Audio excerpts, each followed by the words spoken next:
লোকেরা বলে হায়াত বাড়ে, হায়াত তো বাড়ে না। হায়াত কি হয়? জন্মের পরের থেকে আমার জন্য রিজার্ভ আছে যতটুকু, 50 বছর বাঁচবো, 60 বছর বাঁচবো, যতটুকু হায়াত আমার জন্য নির্ধারিত করা আছে, নির্ধারণ করা আছে, প্রতিদিন একদিন করে কমে যেতেছে। এজন্য আমি বলি, আমার বাড়িতে যে ঘড়িটা আছে, এই ঘড়িটা বেলা 1টার সময় ঢং করে একটা আওয়াজ দেয়, শ্রোতাকে শুনিয়ে দেয়, বাড়িওয়ালা তোমার জীবনের মূল্যবান হায়াত থেকে 1 ঘন্টা কমায়া দিলাম। 2টার সময় 2টা ঘন্টা লাগায় শোনায় দিল, বান্দারে তোমার জীবনের মূল্যবান সময় থেকে 2টি ঘন্টা কমে গেল। এমনি করে দিন গেল, মাস গেল, বছর গেল, আমাদের হুঁশ হলো না। সময় চলে গেল তাস খেলে খেলে, সময় চলে গেল আমাদের খেলাধুলা করে, শয়তানি বদমাশি করে। সময় কতটুকু পেলাম? কিয়ামতের দিন, বিচারের দিনটা যেটা হবে, আল্লাহ রাব্বুল আলামিন বলেন বিচারের দিনটাই লম্বা হবে 50 আলফা সানা মিম্মা তাউদ্দুন। বিচারের দিনটা লম্বা হবে কত বছর? 50,000 বছর। কত বছর? দুনিয়ায় যেভাবে তুমি হিসাব করো, দুনিয়ার গণনা অনুযায়ী হাসরের বিচারের দিনটা হবে 50,000 বছরের মতো লম্বা। এক কিতাবে দেখেছি, তিনি লিখেছেন হিসাব করে, কিয়ামতের ওই দিনটার হিসাবে 50,000 বছর একটা দিন লম্বা। ওই হিসাবে পৃথিবীতে যারা 60 বছর বাঁচলো, সেজন্য আখেরাতে 2 মিনিট দুনিয়ায় বাঁচলো। চিন্তা করেছে? মাত্র 2 মিনিট। 60 বছর যারা হায়াত পেল, 2 মিনিট বাঁচলো। এই 2 মিনিটের জন্য কত হাঙ্গামা, কত মারধর, কত সন্ত্রাস, ক্ষমতার জন্য লড়াই, ধ্যান করেঙ্গে ত্যান করেঙ্গে, লাঠি কে আন্দার মুমুর ভরেঙ্গে, শক্তির ঠেলায় অস্থির। আমার বন্ধুগণ, সময় চলে যাচ্ছে স্রোতের মতো করে, কারো জন্য সময় অপেক্ষা করতেছে না। আমাদের মৃত্যু প্রতি মুহূর্তে কাছে চলে আসতেছে। এই জন্য শায়ের বলেছেন, আগাহ আপনি মৌত সে কোই বাশার নেহি, আগাহ আপনি মৌত সে कोई बशर नहीं, सामा सो बरस के हैं पल की खबर नहीं। মৃত্যু সম্পর্কে আমাদের কারো জানা নাই। যে কোনো মুহূর্তে মৃত্যু আমাদের কাছে এসে যেতে পারে, মৃত্যু সম্পর্কে কিছুই জানা নাই। অথচ প্রতি মুহূর্তে আমরা মৃত্যুর দিকে এগিয়ে চলছি। মাল সামান 100 বছর কি ধরে খাবো তাও জমা করে রেখেছি, কিন্তু 1 মুহূর্তের খবর নাই। মাহফিলে এসেছি, বাড়ি যেতে পারবো নিশ্চয়তা নাই। আছে? বলেন আছে? আপনি বাড়ি যাও ভালো, বসেছেন, দাঁড়াতে পারবেন, এই নিশ্চয়তা আছে। সুতরাং সূরার যে সময়ের উপরে কসম করি, মূলত সময়ের অপরিসীম গুরুত্ব সম্পর্কে আল্লাহ পাক মানুষকে বুঝাই দিতেছেন। সময়ের দাম দাও।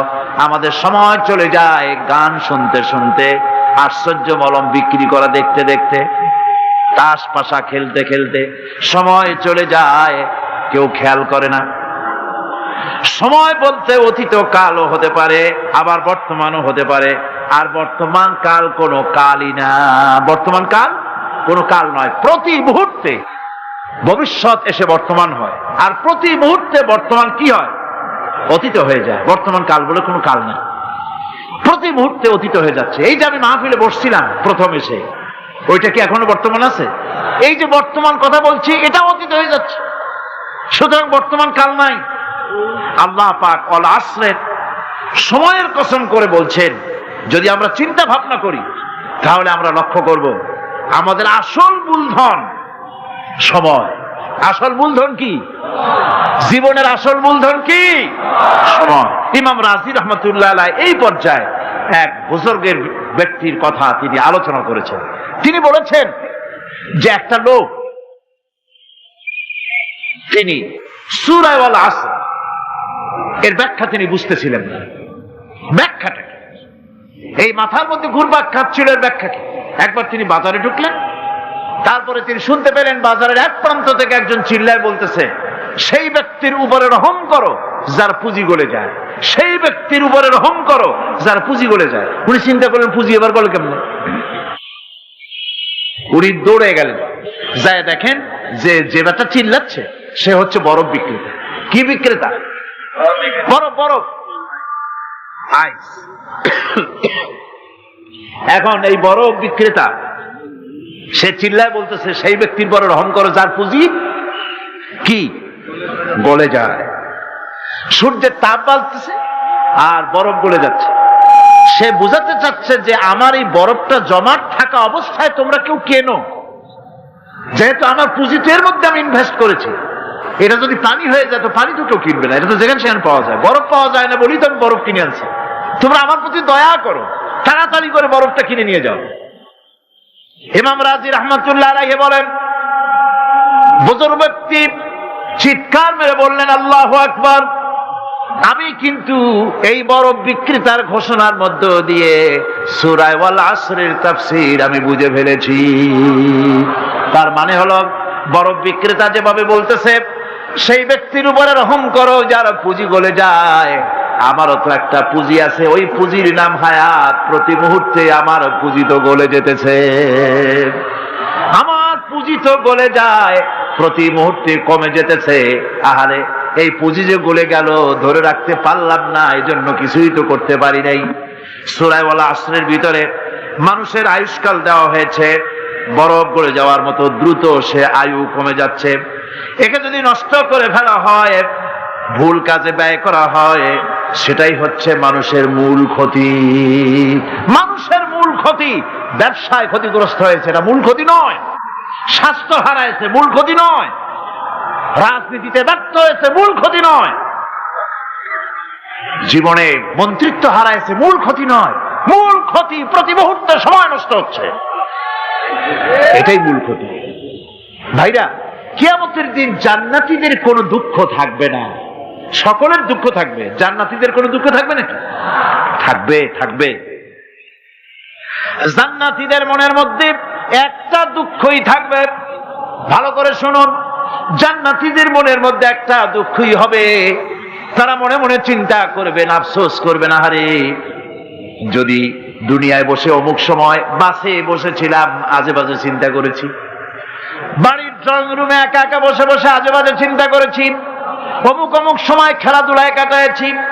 এই সময়গুলিতে যদি সুবহানাল্লাহ, আলহামদুলিল্লাহ, লা ইলাহা ইল্লাল্লাহ, আল্লাহু আকবার এই তাসবিহ যদি পড়তাম, জিকির আজগার করতাম, জান্নাতের ভিতরে আরো নিয়ামত লাভ করতে পারতাম। সময়টা তো কাজে লাগাইলাম না। মানুষের শর্ত, মুমিনের সব কাজে সওয়াব। ওয়াকুলু লিন্নাসি হুসনা, মানুষের সঙ্গে ভালো ভালো কথা কও, মানুষের সঙ্গে হাসি মুখে কথা কও। একজনের সাথে হাসি মুখে কথা বললেন, আপনার একটা সদকা দেওয়ার মতো সমান সব আমলনামায় লেখা হয়ে গেল। ভালো ভালো কাম করো। বন্ধুগণ, সময় দ্রুত গতিতে চলে যাচ্ছে, মানুষের জীবন ক্ষতিগ্রস্ত হচ্ছে। ক্ষতি থেকে বাঁচতে পারবে চারটা গুণ যার মধ্যে আছে, বাকি সব ক্ষতিগ্রস্ত হয়ে যাবে। আমার ভাইয়েরা, এই কথাগুলি বলে আল্লাহ পাক যেন এরকম একটা দৃষ্টান্ত দিলেন। আপনি যদি পরীক্ষার হলে গিয়া দেখেন ছাত্ররা পরীক্ষা দিতেছে, পরীক্ষার জন্য নির্ধারিত সময় কতটুকুন? 3 ঘন্টা। 3 ঘন্টা। 3 ঘন্টা। আপনি গিয়ে দেখলেন কোন একজন পরীক্ষার্থী পরীক্ষা দিতে গিয়ে আর একদিকে তাকায় আছে, আকাশের তারা গুনতেছে, অথবা সে গল্প করতেছে, অথবা পরীক্ষা বাদ দিয়ে আজে বাজে কিছু লিখতেছে। আপনি যেমন তাকে, ওই ছেলেটাকে আনবো না, গাফেল ছেলেটাকে ঘড়ির দিকে তাকায় বলেন, এই ছেলে ওই ঘড়ির দিকে তাকাও, দেখো তোমার সময় কিন্তু চলে যেতেছে মাত্র 1 ঘন্টা, আর তুমি সময় নষ্ট করতেছ।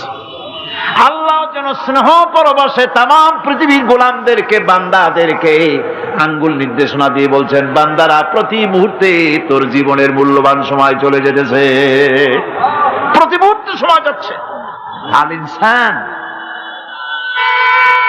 ইনসান বলতে শুধু মুসলমান না, ইনসান বলতে কি মুসলমান শুধু না, আল ইনসান মানব মণ্ডলী, বিশ্বের সমস্ত মানুষকে আল্লাহ বলছেন, হিন্দু, খ্রিস্টান, বৌদ্ধ, নাসারা, ইহুদি, মজুসি, মুসলমান, বিশ্বের সব মানুষকে আল্লাহ বলছেন। যেহেতু আল্লাহ স্রষ্টা, মানুষের ব্যাপারে সার্বিক কল্যাণময় কথা কে বলতে পারেন? কে বলতে পারেন? সে আল্লাহ রাব্বুল আলামিন বলছেন, সময় চলে যাচ্ছে। ও পৃথিবীর মানুষেরা, এই মানুষ বলতে আল্লাহ রাব্বুল আলামিন কোন ব্যক্তি, কোন গোষ্ঠী, কোন জাতিকে বলেন নাই, বলেছেন সমগ্র মানবতাকে। এর অর্থ হচ্ছে সূরাটিতে উল্লেখ্য 4টি গুণ যদি আমল করতে পারে লোকেরা, যেই ব্যক্তি করবে, যেই সমাজ করবে, যেই রাষ্ট্র করবে, যেই গোষ্ঠী করবে, যেই জাতি করবে, তারাই ক্ষতি থেকে বেঁচে যাবে। আর যারা করবে না তারা ক্ষতিগ্রস্ত হবে। কি হবে বলুন? এখন আল্লাহ পাকের কথা শুনুন। আল্লাহ পাক বলছেন ওয়াল আসরি ইন্নাল ইনসানা লাফি খুসর। খুসর, এই যে খুসর, খাসারা, এই শব্দটা হচ্ছে আবিধানিক অর্থে ক্ষতি হচ্ছে লাভের বিপরীত। লাভের বিপরীত কি? ক্ষতি। লাফা, এই নাফার বিপরীত কি?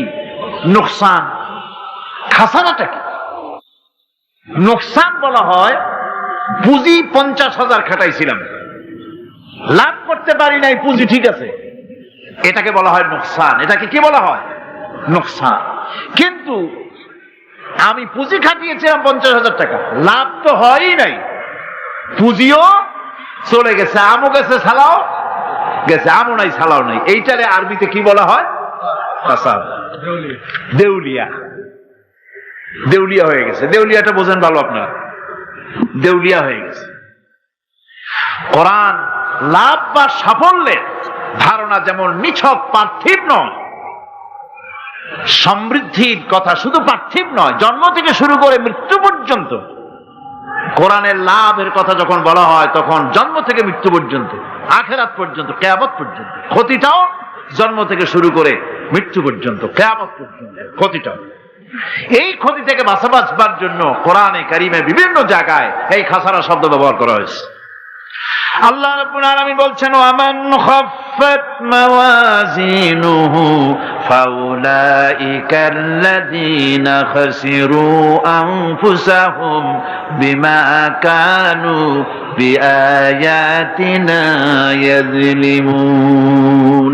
যাদের পাল্লা ভারী হবে কিয়ামতে তারাই হবে সফলকাম, আর যাদের পাল্লা হালকা হবে, নেকির পাল্লা যাদের হালকা হবে তারা হবে ক্ষতিগ্রস্ত।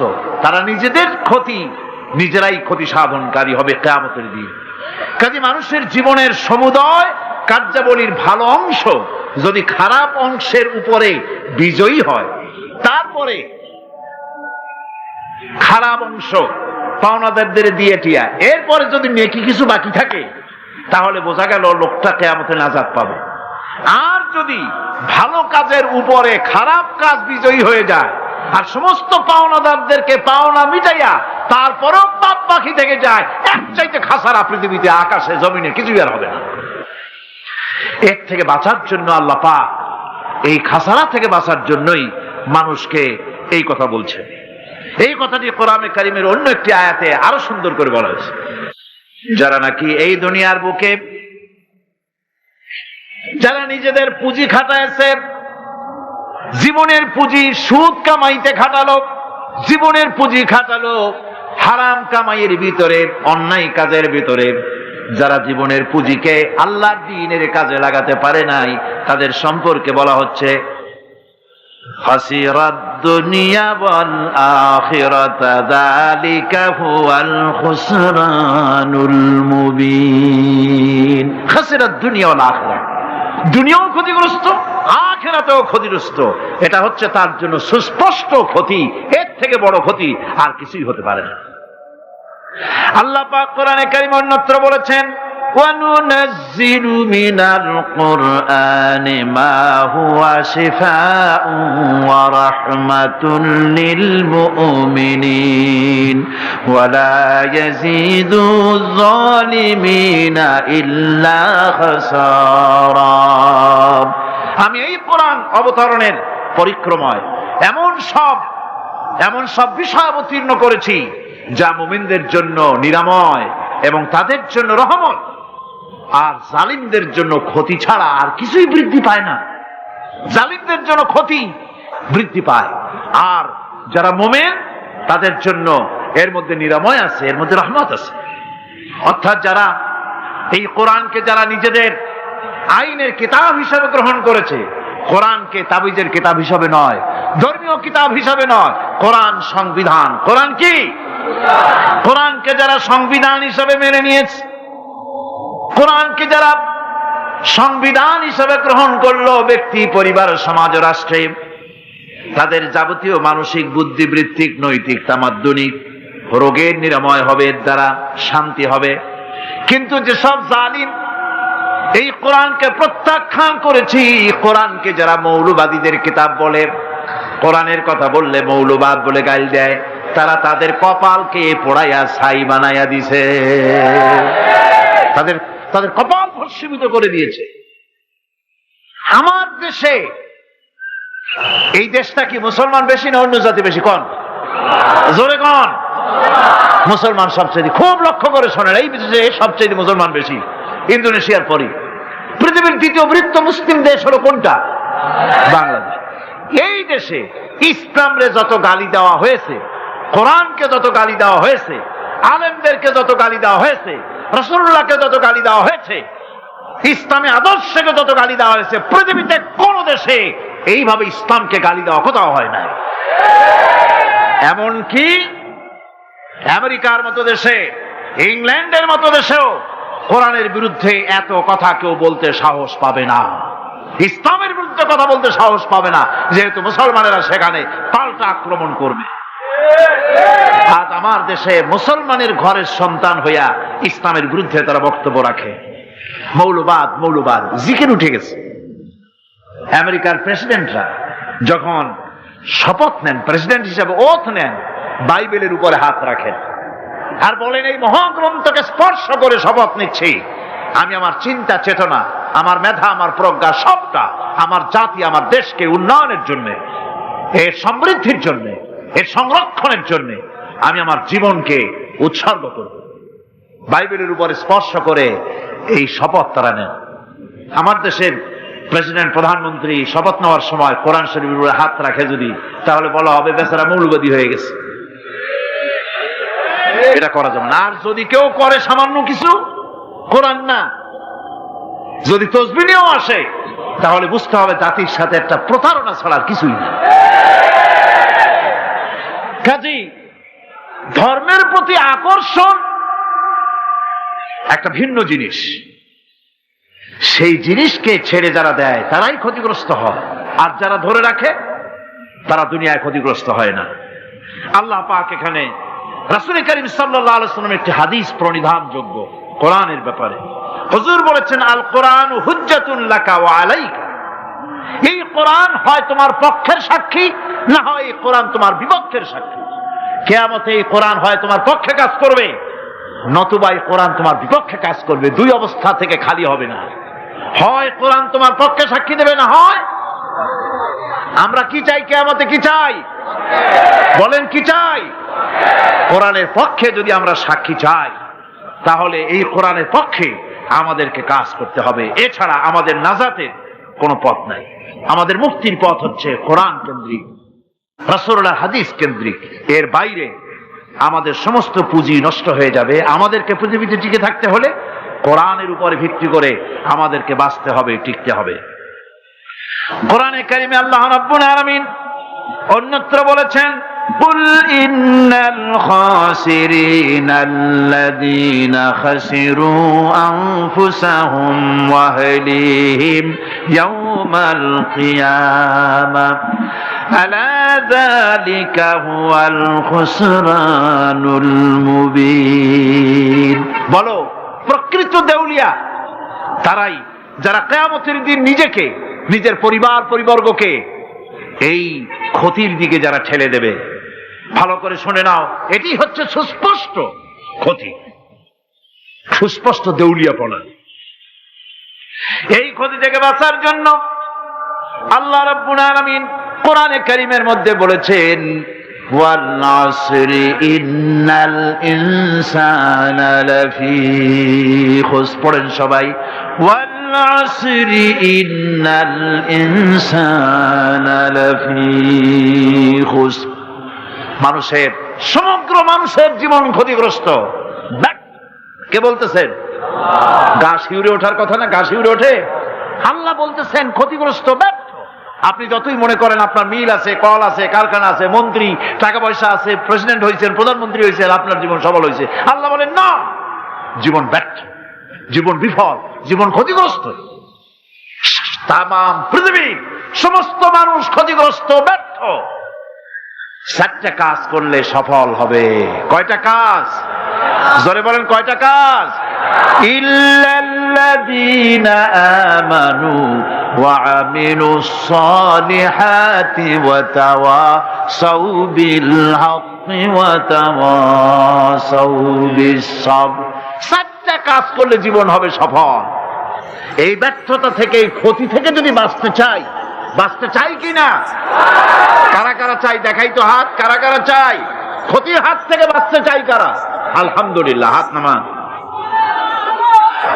ক্ষতির হাত থেকে যারা বাঁচতে চান, আল্লাহ রাব্বুল আলামিন তাদের জন্য ফর্মুলা পেশ করেছেন, ইল্লাল্লাযীনা আমানু ওয়া আমিলুস সালিহাতি ওয়া তাওয়াসাউ বিল হাক্কি ওয়া তাওয়াসাউ বিস সাবর।